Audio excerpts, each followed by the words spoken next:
If you want to learn how to draw, there's no better place than the portraitartacademy.com. The link is below. What do you learn there? Portrait drawing, drawing in perspective, drawing anime, history of art, etc. Boring. Ugh, you never think anything is interesting. Ugh.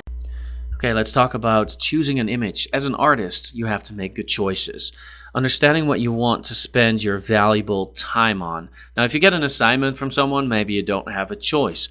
But if you decide to paint or draw something by yourself, then, well, you can choose. So make a good choice. You know, that's the beginning. Is like, what are you going to do? If you have a choice of a portrait, know what you're signing up for. An artist who chooses an image needs to understand what they are choosing. The pros and cons of that image should be obvious. So I thought this was a cute photograph, but we're going to go over some photographs and see what will work best or what you would prefer.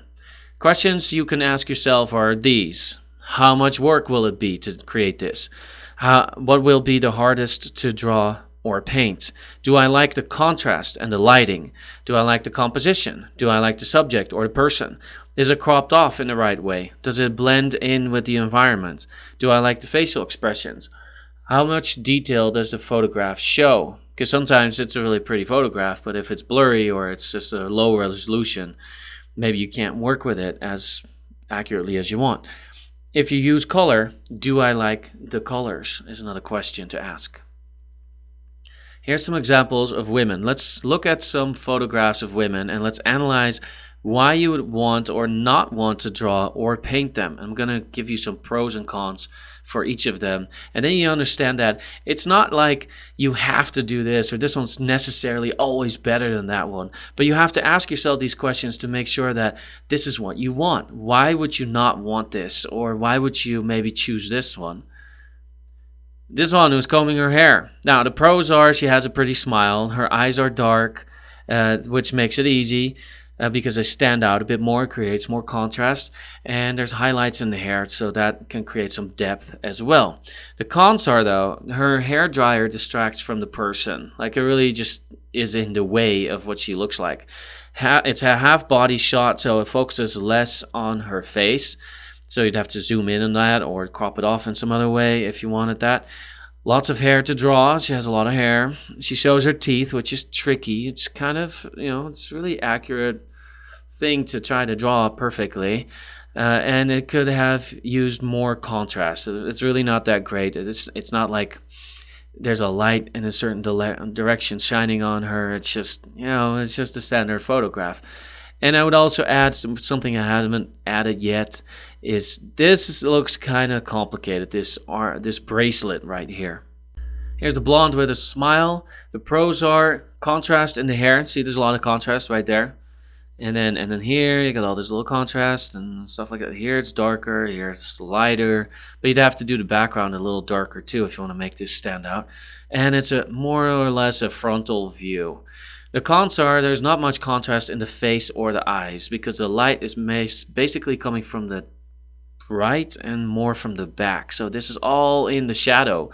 The teeth are showing, obviously a little harder. Her hair looks like a lot of work because there's like, it's really in all different directions. It's not like maybe the wind did it, who knows? Or maybe that's just how her hair is. The face is slightly at an angle, so it's not a complete frontal view. Here's a confident blonde who's looking at you like, hello, I'm confident. The pros are, she's a pretty lady, so if you do it right and people see it, then they could automatically say, whoa, it's so beautiful, but they might actually be attracted to that person more than the drawing of it. It's easy, straight hair. So, the hair is really not as complicated. There's like some lines in here that you'd have to take into account. But other than that, it doesn't go all over the place like this one. The shadow of the hair defines her face very well. So, like right here and right there. Here it's cut off a little bit, but the shape of her face is very well defined by the hair and the shadow of the hair. There's no teeth showing, so that's a little easier. The cons are her sexy top may distract from her face, actually. So people might look at the cleavage or the body or the shoulders or whatever. There's not much contrast in the face, again, because the light is coming from some other direction, and basically her whole person, except for this spot on her arm, is in the shadow. And the sunglasses is a distracting object, so it just depends on whether that's something you want to go for or not. Here's the pondering brunette. The pros: the side view means only half of the face has to be drawn, except for you can still see a little bit of her eye right here, so that might be a little tricky. She has a closed mouth, so that's easier. Her dark hair provides contrast. See that? And if you squint your eyes, you can see that there's a lot of light here. There's these highlights there, and there's a lot going on over here. Yeah. So and then yeah, it's a contrast between the hair and the face. That's what's most important. This will shape her face a lot because this will be a lot darker than the face itself. The cons are the shape of the face might be tricky because it's at a slight angle like that. Her hair blends in with the tree. Don't really like that. If you print a black and white image, they will be harder to distinguish from each other. And you can't really see what's happening here. So the shape of her head is not really obvious in this case because you can't see the back. It might be over here. It might be over here. Yeah, we don't really know. And then we don't know what's happening in the back of the hair. So it's kind of cropped off, this image, which doesn't make it the best. Let's look at this lady with the seductive look. Maybe it looks more seductive because of the shoulders and the spotlight in the back, but oh well. The naked neck and shoulders make it more interesting portrait to draw. So there's more going on here. You can include more parts of the body, which includes more shadows and highlights that can be shown the structure of her shoulders and blades and neck muscles. The makeup creates more contrast as well, so then if you squint your eyes, you can see these eyes and the lips pop out a lot. The eyebrows are dark, which makes it easier to make it look like her. Typically, that's the case from all the hundreds of portraits I've drawn. I've experienced that. And the cons are, well, she has a slight open mouth, so you see these two teeth and then a little bit of an opening here and a little tooth here. Might be a little tricky. Her hair blends in with the environment. I really don't like that. I like the glow around it, but I still don't like it as much. Her hair is short, which requires the face to be more accurate to create an accurate resemblance, because it's easier when there's a lot of long hair with girls. It's a lot of work, but it makes it easier to make it look like them. And the face is at an awkward angle. It's just kind of like this angle, and then it's not really a frontal view. So yeah, there's some pros and cons to consider there. The person with the big smile. Here's some pros. The nose and eyes look easy. Why? Because the distance between them is short, which makes it easier to estimate. So it's like right there. Now this person, for example, this nose is all the way down there. So if you make it a little too long or far down or too short, it's just a little harder. But when you're doing the outline, this is a lot easier. See this short distance? Just go roop, roop, and that just makes it easier. Obvious highlights on her smooth skin. So like right there, right there. I don't know if that's because her skin's a little darker, but I think actually it's mostly because it's because of the light that hits it so hard. Like right there, you can easily make a nice gray paper portrait out of it, and then put some white on here, some white highlights, and especially on the teeth, which are also really white apparently. There's naked shoulders, which can help create depth in her upper body structure. See, there's all these shadows and highlights going on in here. And then there's the cons. The face is at an angle again. The teeth require a lot of attention. Make sure you make the gums all good, and then the bottom dark enough. But here it's lighter than over here. So those things are just a little harder. And then, of course, you saw this one coming. Lots and lots of hair in curls, which means it's a lot of work. This person is hiding. The pros are simple hair. Well, I don't know. You can make it very complicated with all these, but I wouldn't go off on it. Like I wouldn't do too much with it. I would just draw a lot of lines and then some lines through it.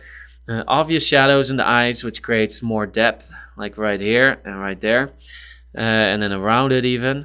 The cons are there's no nose, no mouth. It's easier, but also less interesting to look at. Just like these people that draw people with masks, and I'm thinking, you're cheating because it's so much easier to draw a mask than all those other facial features. I mean, it's not really cheating, but it's definitely easier and faster. Complex patterns in the sweater are really a turn off, and then the head awkwardly cropped off at the top make it a bit weird too. But I think you can imagine how this shape arches over it though, so you could probably include that. Here's the Sleeping Beauty. The pros are contrast between the skin and the eyes, eyebrows, etc. So you got these dark eyebrows and eyes and stuff. Contrast between the hair and the background. The dark hair makes it so that it stands out.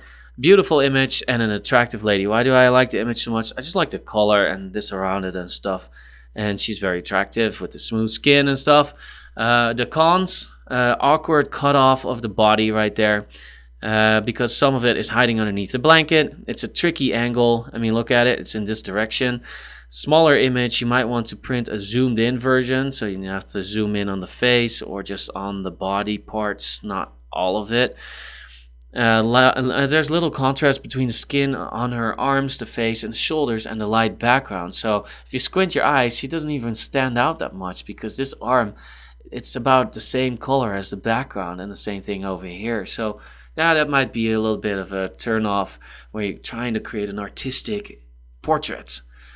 This girl with the long hair, the pros, it's interesting to see how the gravity lets her hair falling down on her shoulder and then next to it. The straight hair mostly is a pro, and then the contrast between the dark eyes and the face definitely makes it stand out more. Now the cons. Part of her face is hiding. This eye here is really awkward. Like you can barely see it. Awkward half open mouth, so her mouth is open but you can't see much of it, and it might be hard to display the barely visible teeth, which are kind of in the shadow. It's a little hard. And then there's a distinct nose. See that angle? So that might be a little harder too. Same thing with the cheekbone right here. You need to have that perfect.